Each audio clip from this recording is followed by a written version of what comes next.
Buonasera, stasera parliamo della fonte sacra di Sutempiesu, un sito veramente bellissimo che come al solito mi auguro che questa diretta vi farà venire voglia di visitare dal vivo, non solo se non l'avete visto, ma anche e soprattutto se l'avete già visto, perché questo è uno di quei siti dove più ci vai e più lo apprezzi e più riesci a godere della sua bellezza. Eccoci qua a Sutempiesu. Come sempre vediamo dove si trova Sutempiesu, soprattutto per chi non conosce la Sardegna. Ci troviamo a Orune. In realtà, insomma, ci troviamo un po' distanti dal paese di Orune, come vedete, comunque ricade nel territorio di Orune e siamo al centro della Sardegna, in Barbagia, quindi nella Sardegna diciamo centro-orientale, però nella parte proprio interna e montuosa.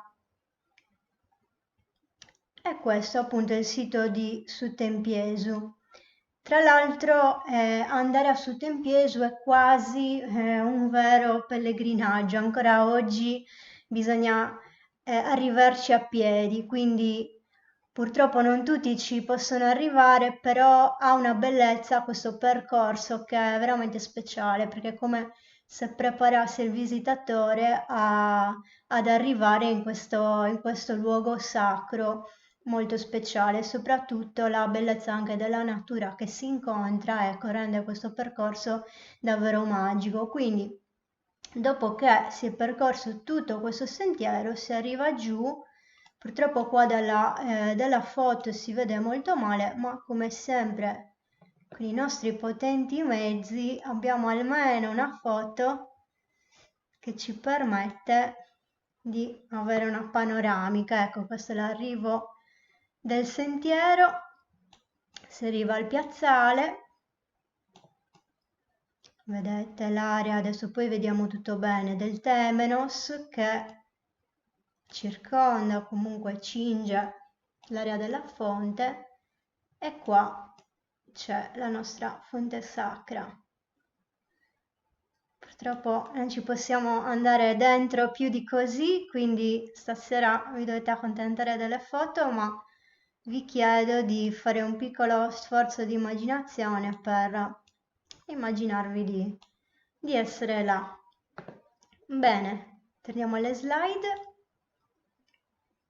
E come avete già visto un po' da questa prima immagine che vi ho mostrato, ecco, la fonte sacra di Sutempiesu è praticamente incastonata nella roccia, è stata proprio costruita a ridosso di questa parete rocciosa di scisto da cui appunto sgorga la sorgente. Infatti, come appunto sapete sicuramente o avrete intuito anche dal nome, non si tratta di un pozzo, ma di una fonte sacra, quindi l'acqua diciamo che ce l'abbiamo quasi in superficie, e quindi questa è la particolarità delle fonti. Per quanto riguarda poi il culto che vi si praticava, ora stasera non abbiamo la possibilità di approfondire tanto, però giusto le cose principali. Noi parliamo di culto delle acque, come vi ho detto forse in uno dei primi webinar che abbiamo fatto sull'archeologia del sacro, in realtà dire culto delle acque diciamo che è un po' un modo convenzionale che noi abbiamo per descrivere queste manifestazioni, diciamo, di spiritualità, di religiosità che hanno al centro il fulcro è proprio l'elemento acqua. Infatti il tempietto è costruito proprio sulla sorgente dove sgorga praticamente la fonte, ok? E tutto ruota quindi intorno all'elemento acqua, ma così come abbiamo visto in altre puntate, per esempio quando abbiamo parlato del pozzo di Santa Cristina, Anche sull'elemento acqua potremmo dire tante cose, perché chiaramente non è un elemento a sé stante, è un elemento che è legato a varie cose. In primo luogo la guarigione, la purificazione e in secondo luogo anche all'aspetto più femminile, ok? Quindi più all'archetipo femminile, ed è probabile quindi che tutti questi elementi noi li ritroviamo in tutti i santuari che noi chiamiamo santuari del culto delle acque. Ok, quindi non possiamo dire se fossero dedicati a una divinità in particolare o all'acqua in quanto elemento che racchiude tutti questi significati. Fatto sta che comunque l'acqua ha un ruolo prioritario.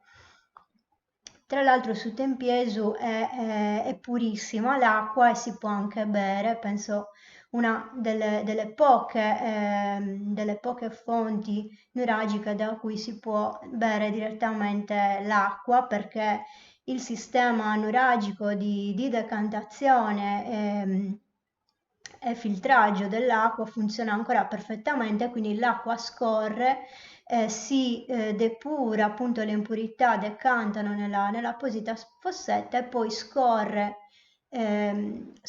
appunto dal gocciolatoio, adesso lo vedremo nelle altre foto, e quindi insomma si può bere direttamente.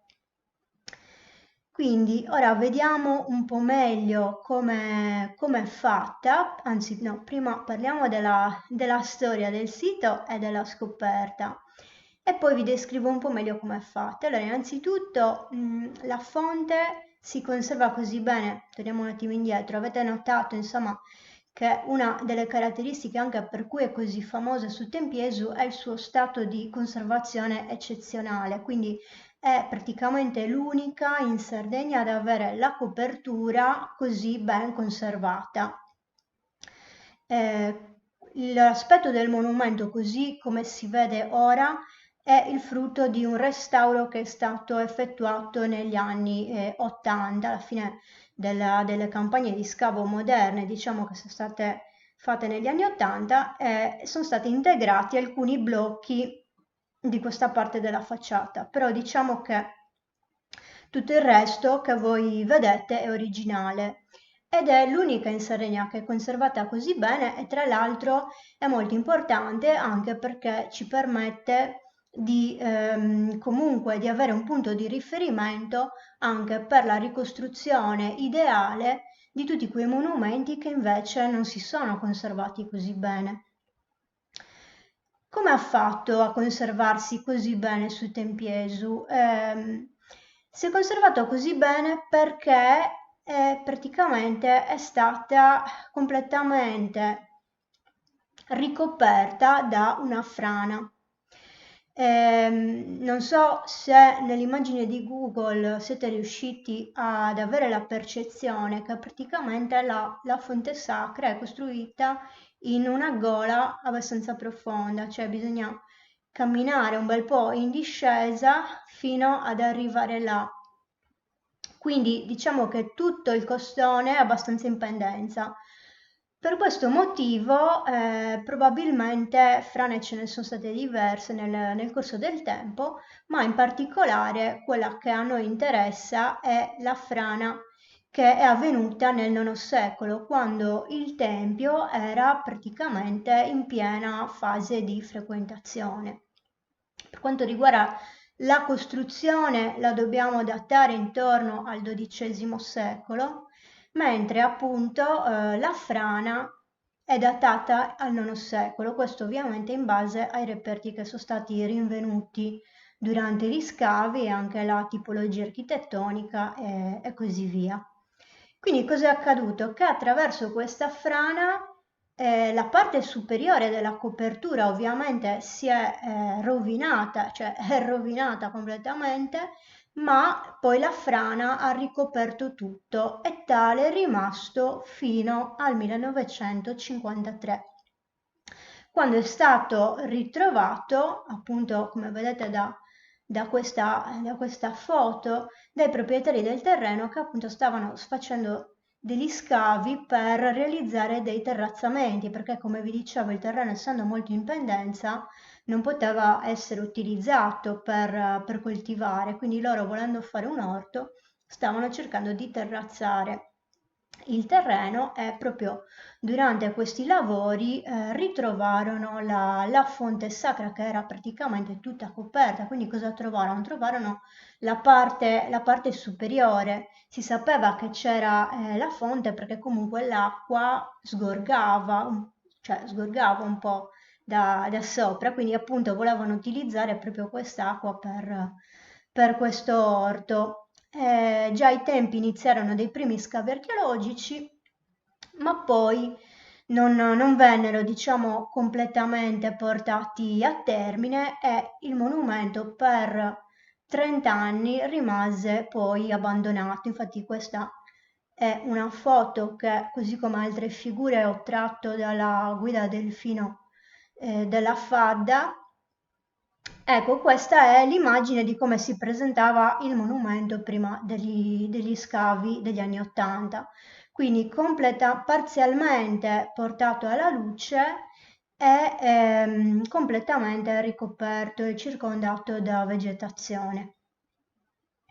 Quindi con gli scavi degli anni '80 si arriva, e il successivo restauro, si arriva alla situazione attuale. Ok, primo round, vedo se c'è qualche domanda. Eh sì, Dana giustamente dice si sono conservati solo i luoghi che erano inaccessibili alle persone. Certo, quelli che comunque sono rimasti sottoterra, ma soprattutto, oltre a questo, il fatto che non hanno subito un processo di abbandono prima di essere ricoperti dalla terra. Quindi, ecco, in questi casi di crolli improvvisi, frane, eccetera, noi abbiamo che proprio, diciamo, viene fatta una fotografia all'ultimo momento della frequentazione e poi viene ricoperto il monumento. Quindi non è come per esempio un monumento che viene abbandonato, rimane lì e allora la gente va, prende una pietra qua, una pietra là, pian piano smonta i muri e poi magari per cause naturali, allora alla fine anche la terra, le piante, eccetera, lo coprono. Chiaramente in quel caso è più difficile che si conservi così bene come invece il caso di Sutempiesu.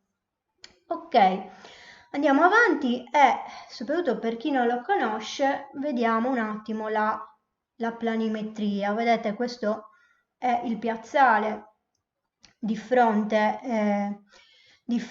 alla fonte sacra. Poi ci sono tutte queste murature, questo piccolo temenos praticamente che suddivide questo piazzale appunto dalla parte più interna della fonte sacra, che è caratterizzata da un vestibolo con delle panchette e poi appunto dall'imboccatura della fonte. Vedete qua come risulta proprio in pianta la struttura e vedete insomma che la camera del pozzo, che è un piccolo pozzetto a Tolos, è di piccole dimensioni. Infatti l'altezza massima della cupola non raggiunge neanche i 2 metri e il diametro massimo è di meno di 1 metro, di 90 centimetri. I gradini anche sono un elemento molto importante perché chiaramente qua, magari forse questo era meglio che ve lo dicevo vedendo un'altra foto, comunque visto che ci sono poi vi faccio vedere la foto. Chiaramente i gradini qua non hanno nessuno scopo funzionale, essendo praticamente miniaturizzati e quindi sembra che la loro funzione sia simbolica, cioè come abbiamo visto per il pozzo di Santa Cristina, per chi ha visto la puntata, la scala è non solo un elemento funzionale, ma è anche un elemento che ha il significato di portare, della discesa, no? Di portare nel grembo della terra e quindi non può mancare anche se nessuno deve scendere lì perché chiaramente siamo a livello praticamente del piano di calpestio, ok? Quindi in questo caso hanno fatto dei gradini miniaturistici. Ecco, poi qua vedete come è fatto, c'è poi la canaletta, vedete che passa qua, e che arriva a riempire il secondo pozzetto che viene chiamato pozzetto votivo proprio perché lì hanno ritrovato vari reperti, appunto offerte votive, soprattutto in bronzo, che appunto venivano offerte dai fedeli. E qua poi prosegue la canaletta e l'acqua continuava a scorrere incanalata appunto con questo sistema artificiale per poi andare ancora oltre e arrivare di nuovo a valle e ritornare poi alla terra. Ecco qua si capisce un po' meglio, vedete quello che vi stavo dicendo della piccola Tolos della camera del pozzo, i gradini, la parte del vestibolo e qua il secondo pozzetto votivo. Ecco questo, diciamo, la veduta di prospetto e qua si capisce meglio come si presenta ora. Vedete alcuni blocchi sono quelli che sono stati integrati durante il restauro. Si vede, insomma, oggi che sono passati, quanto è passato? Più di 30 anni. Diciamo che stanno iniziando anche loro un po' a deteriorarsi, anche i blocchi di restauro, e quindi è, diciamo, per un occhio che non è proprio esperto, non è neanche così tanto facile riconoscerli. Ovviamente appena erano stati realizzati si notava molto la differenza rispetto ai blocchi originali.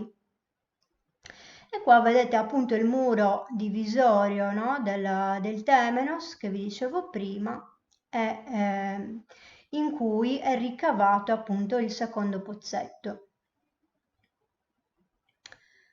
Ecco qua vediamo bene un particolare dei gradini, la fossetta di decantazione e il gocciolatoio, no, praticamente è un troppo pieno, quindi come arriva l'acqua a questo livello necessariamente scorre attraverso questo gocciolatoio e appunto segue il percorso tracciato dalle canalette. Una particolarità di tutto questo sistema idraulico, oltre vabbè, chiaramente alla perfezione dal punto di vista tecnico, architettonico, eccetera, è che questo scorrere dell'acqua incanalata in questo modo e a contatto con la pietra crea quasi un canto, una musica particolare, è quasi ipnotica. Questo ve lo dico perché chiaramente anche l'aspetto di godersi il luogo, anche per gli aspetti più suggestivi, secondo me è assolutamente un valore aggiunto. Quindi immaginatevi di essere lì, di sedervi appunto nelle panche, no, del vestibolo e di poter ascoltare nel silenzio, ecco, di questa valle l'acqua che scorre ininterrottamente. È veramente una cosa meravigliosa. Si vede che sono un po' nostalgica perché da molto che non ci vado. Ecco, vedete come era fatto il vestibolo proprio per sedersi e qua vediamo anche un'altra particolarità molto importante che sono questi due archetti che a quanto mi hanno detto gli architetti non sembrano avere alcuna funzione statica, ma chissà, magari non erano neanche soltanto decorativi come spesso si dice in modo sbrigativo quando appunto non capiamo a cosa serve qualcosa, ok? Vabbè, su questo mi fermo qui. Da queste foto spero che riusciate anche a vedere, magari quelli che mi stanno seguendo su Instagram un po' meno, ma forse gli altri riescono a vederlo meglio, che riusciate a vedere la perfezione con cui sono lavorati i blocchi.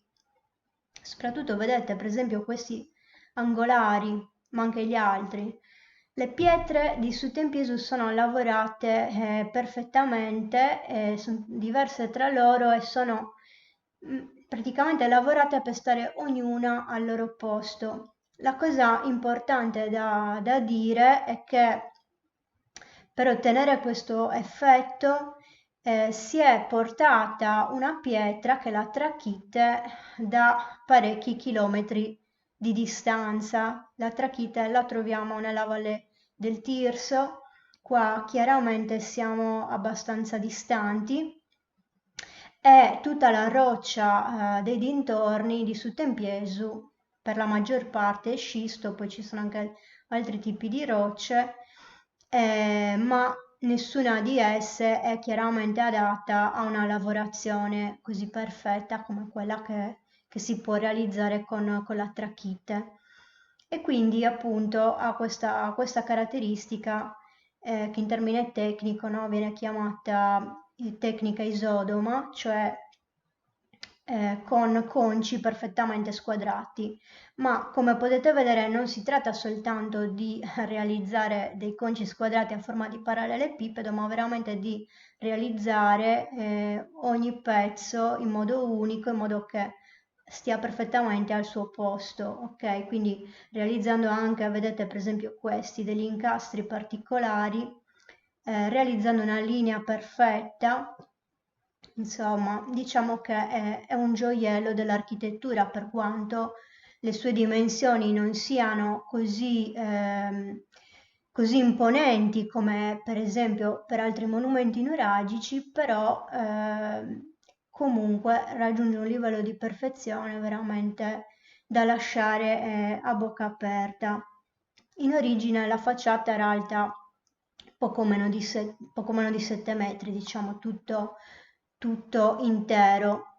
Ma vediamo come era fatto, come appariva. Queste sono delle foto appunto prese che ho fatto alla biglietteria, dove appunto trovate insomma diverse cose esposte, riproduzioni dei reperti, modelli di Sutempiesu e anche di altri siti, quindi veramente molto molto interessante.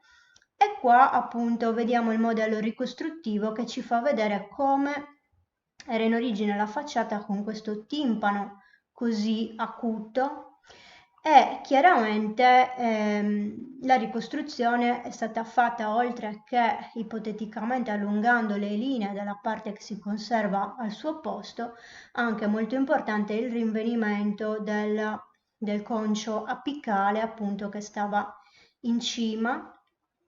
E questo è l'originale, sempre tratto dal libro della Fada. Invece questa è una riproduzione che fa vedere anche come fosse sormontato da spade votive, cioè da spade, scusate, spade votive sono quelle che venivano offerte, però diciamo la tipologia è la stessa.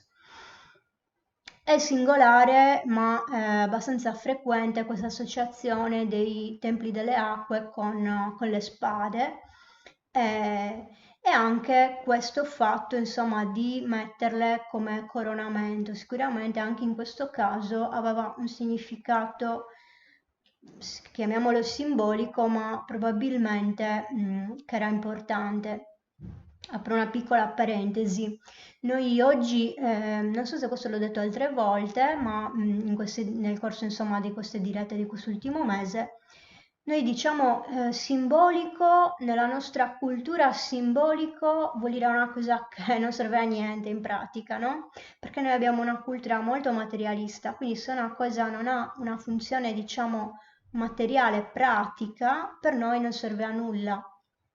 In realtà, secondo la mentalità degli antichi, ciò che era simbolico, ovvero aveva un significato ben preciso di rappresentare qualcosa, una concezione, mm, dava anche la funzione stessa all'oggetto che aveva quel simbolo, ok? Quindi era una funzione ideale, ma non per questo nella concezione antica era meno importante.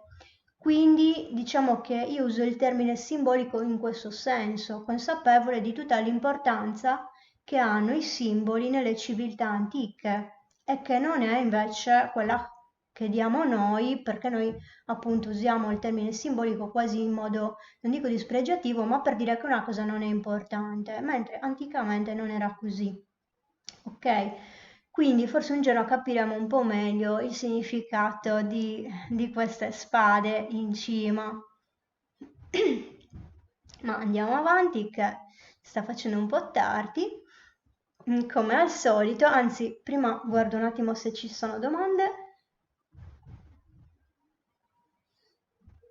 Sì, Dana mi dice un'unione tra maschile e femminile, sì, questa è una delle letture ovviamente possibili. Abbiamo detto che il culto delle acque, che il luogo, insomma, l'associazione al culto delle acque, al fatto, alla rappresentazione simbolica anche del grembo della terra e così via, dà una connotazione più femminile a questi templi, per cui le spade, potendo rappresentare il maschile, questo può essere anche una volontà di rappresentare un'unione. Certo, perché no? Chiaramente non possiamo metterci la mano sul fuoco, anche se diciamo non è un'idea per niente peregrina, anzi è abbastanza, non dico scontata, però ecco, diciamo che si può dire.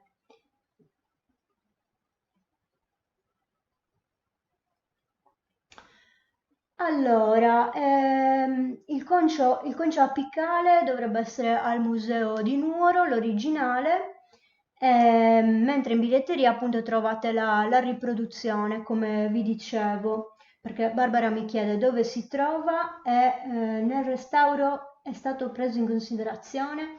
Chiaramente penso che tu intenda dire perché non l'hanno posizionato in cima. Beh, perché avrebbero dovuto ricostruire diversi metri della facciata e chiaramente una cosa è integrare una decina di conci, una cosa è ricostruire metri di struttura. Chiaramente non erano in grado di farlo e non avrebbe avuto neanche molto senso, per cui non è stato integrato per questo motivo, ok?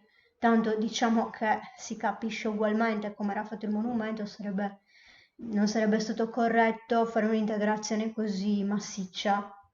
Anche perché le parti alte, col fatto appunto che le è arrivata sopra la frane, quindi le ha completamente smontate e riversate poi a valle, sono anche quelle che ovviamente non si sono conservate, cioè si sono conservate meno, quindi sarebbe stato impossibile ricostruirlo se non con un'integrazione molto molto massiccia di conci realizzati ex novo, che era un qualcosa di fuori, diciamo, dalle possibilità, ecco, ma anche dell'opportunità. Normalmente non si fanno integrazioni così tanto pesanti oggigiorno dei monumenti archeologici, cioè se è una piccola parte che può servire per agevolare la lettura e allo stesso tempo migliorare la statica e la conservazione del monumento, ok, però se devo rifare una cosa di sana pianta è un altro discorso.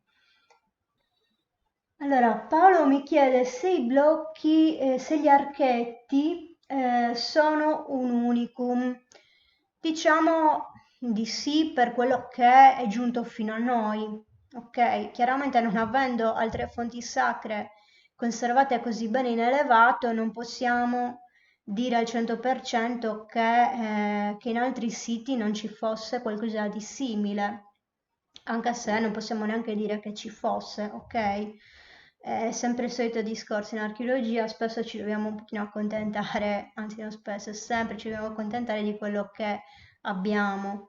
Quindi, se nel caso della copertura spiovente la possiamo ipotizzare per altri siti, perché come vi dicevo anche un'altra volta, sono stati trovati altri conci apicali praticamente uguali a quelli di Sutempiesu in varie altre fonti sacre in tutta la Sardegna, cioè da Sorso fino a Santa Vittoria di Serri, quindi vuol dire che quest'uso, diciamo, di costruire le fonti sacre in questo modo era diffuso in tutta la Sardegna in quel periodo, per cui anche se non abbiamo il resto, se abbiamo il concio apicale, chiaramente possiamo ipotizzare una similitudine, mentre per quanto riguarda gli archetti, ecco, non mi risulta che ci siano degli elementi del genere in altre fonti sacre che siano conservati o leggibili allo stato attuale delle conoscenze.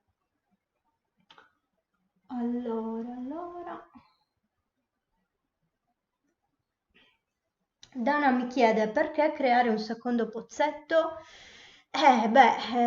Secondo diciamo la lettura tradizionale, ma che sembra quella anche che ha più senso, la parte interna del pozzo, che appunto è anche divisa da quell'ulteriore temenos, era quella più sacra e quindi non si aveva accesso liberamente.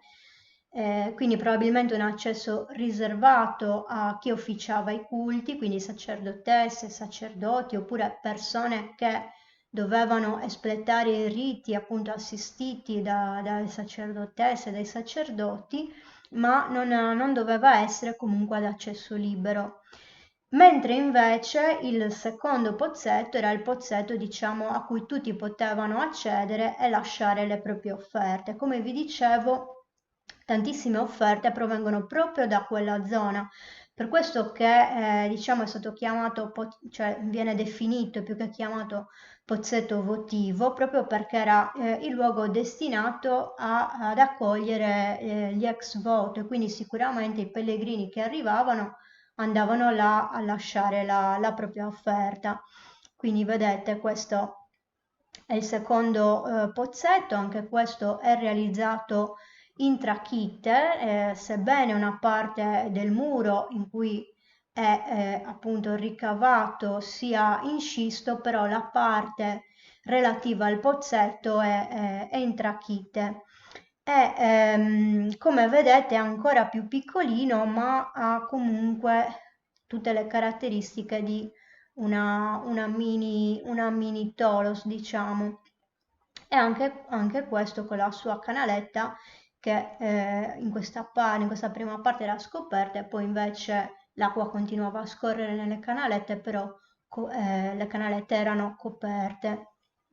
E questi sono alcuni dei pugnaletti votivi miniaturistici che sono stati ritrovati lì durante gli scavi, ma come vi dicevo hanno trovato tantissimi reperti, quindi anche bronzetti, anelli, bracciali, spade, varie altre cose. E siamo giunti alla conclusione, anche perché come sempre sto un po' sforando, quindi vi parlo velocemente dell'orientamento della fonte e poi vediamo se ci sono le domande finali. Allora, su Tempiesu ha una particolarità che fino a poco tempo fa si pensava fosse unica, ma in realtà sembra che ci siano anche altre fonti sacre che sono orientate così, bisogna approfondire meglio gli studi, fare delle osservazioni, eccetera, come l'orientamento di Sutempiesu.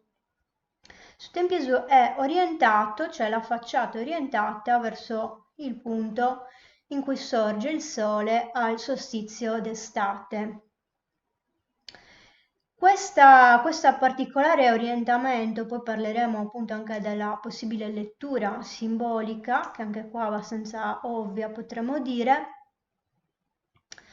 Dicevo, qua è ancora più particolare perché dato appunto la morfologia così particolare del luogo, quindi questa valle così chiusa, e così stretta, tra l'altro davanti appunto c'è il Monte Albo, quindi diciamo che non è un luogo così aperto, per cui è interessante il fatto che la fonte viene illuminata, così come potete vedere in questa foto, soltanto al solstizio d'estate e soltanto all'alba. Quindi diciamo che è stata, come dire, molto curata questa scelta dell'orientamento in modo da poter avere questo risultato, ovvero che all'alba del solstizio d'estate il sole appena sorge proprio dietro il Monte Albo con i primi raggi. Oggi ci sono un po' di alberi, però si vede ancora questo bellissimo spettacolo dal vivo, se siete fortunati e non ci sono le nuvole. Il primo raggio di sole illumina tutta la facciata della fonte sacra e in pochissimo tempo arriva a illuminare l'acqua. Dopo pochi minuti, diciamo una mezz'oretta più o meno. Sto andando un po' a quello che mi ricordo, perché l'unica volta che sono riuscita a vederlo bene tutto quanto è stato 2 anni fa, nel 2018, quando ho scattato queste foto. Ecco, vi dicevo, oddio, speriamo che non mi si spenga il telefono perché la batteria scarica, se no si chiude tutta la diretta, vi sto avvisando.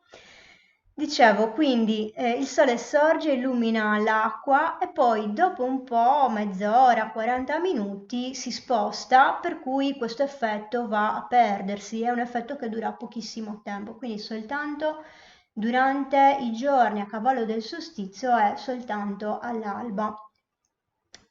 Ecco qua potete vedere altre immagini che vi fanno vedere fin dove arriva proprio il sole a illuminare l'acqua. Vedete, non so se si capisce, questo è proprio l'interno della camera con l'effetto specchio che ovviamente si crea dal fatto che il sole arriva fin qua. Vedete anche qui.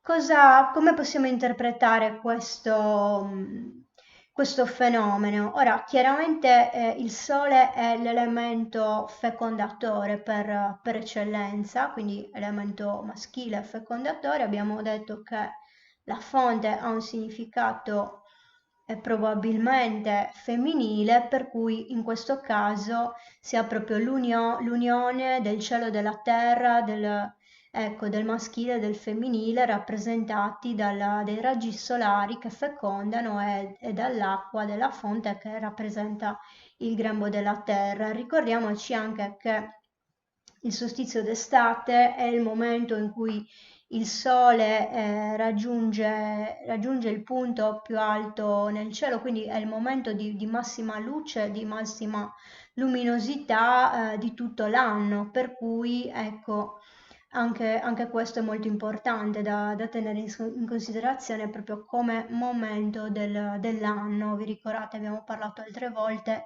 del fatto che questi momenti chiaramente erano legati a tutta una serie di cose, dalla vita pratica, il cambio delle stagioni che chiaramente porta con sé tutta una serie di implicazioni pratiche, ma che venivano anche suggellate, onorate, celebrate con ricorrenze religiose, cerimonie. Bene, io mi fermo qua, adesso guardo un attimo le domande. Sì, Maria Lucia mi dice che anche nel pozzo di Irro è stato trovato il concio apicale. Sì, è stato trovato a Irru, al pozzo di Sorso, ad Abini, a Santa Vittoria di Serri, e se non sbaglio anche qualche altro, quindi insomma abbiamo una casistica abbastanza ampia. Allora, Lamberto mi chiede se a testa aveva il concio apicale. Allora, non è stato ritrovato, però in base alla considerazione che probabilmente erano tutti simili in questo senso, in base a quello che vi ho detto prima, no? Che sia stato ritrovato in vari monumenti, in varie parti della Sardegna, questo ci autorizza a generalizzare anche per quei monumenti che non sono conservati, nonostante ovviamente dobbiamo essere consci che anche la generalizzazione può avere dei limiti, cioè non è detto, ok, che sia così, però abbiamo degli elementi per ipotizzarlo. Bene. Allora, Graziella dice, perché fare un pozzo sacro in una zona così scomoda se la zona è ricca di sorgenti? Beh, scomoda fino a un certo punto, scomoda sicuramente per noi, per loro sicuramente non era affatto scomoda, dato che appunto c'è un nuraghe, un villaggio nuragico e anche tra l'altro un'altra fonte sacra praticamente a 20 minuti di camminata, ok? Quindi se pensate che la distanza è veramente minima rispetto al villaggio nuragico più vicino, il fatto di farlo lì, ecco, sicuramente più che in altri casi, scusate, più che in altri casi denota che il luogo era particolarmente sacro, cioè quella sorgente evidentemente aveva un significato talmente importante da farci il tempio, non solo fare il tempio lì, ma anche portare questo materiale costruttivo da così lontano per realizzarlo in questo modo. Quindi ricordiamoci che le motivazioni che sottendono la scelta dei luoghi sacri non sono mai quelle pratiche e funzionali, se non in minima parte, o comunque diciamo che a volte possono essere dei risvolti, ma non sono, a mio avviso, almeno la motivazione principale. Cioè la motivazione principale è che quel luogo è sacro, punto. Poi anche se in cima al monte o in fondo alla valle, il tempio lo costruisco lì perché è lì il luogo sacro. Ok, poi sì, è vero che magari i templi stavano anche nelle vie di passaggio, nei valichi e così via, certo, però la scelta precisa del luogo rispondeva ad altri requisiti, quindi che venivano a volte un semplice riconoscimento della manifestazione del sacro, quindi la ierofania, altre volte invece magari una ricerca secondo rituali e procedure ben precise che andavano a leggere, ovviamente con il linguaggio che loro decodificavano in un certo modo, i vari segni per cui secondo le loro credenze, i loro metodi, quello era il luogo più adatto. Ok, spero che questo di averlo spiegato abbastanza bene, spero che sia chiaro. Alessandra un giorno mi dice che un giorno mi dirà la sua idea sulle spade e un giorno ti dirò anche la mia. Però ecco, per pochi intimi, diciamo così. Insomma. Bene, vi ho messo questa foto con Artù, il guardiano della fonte. Se andate a visitarla vi accoglierà e vi guiderà per tutto il sentiero fino alla fonte, quindi mi sembrava giusto, ecco, metterlo qua per concludere questa puntata. Ciao a tutti, buona serata e grazie di essere stati qua. Ciao.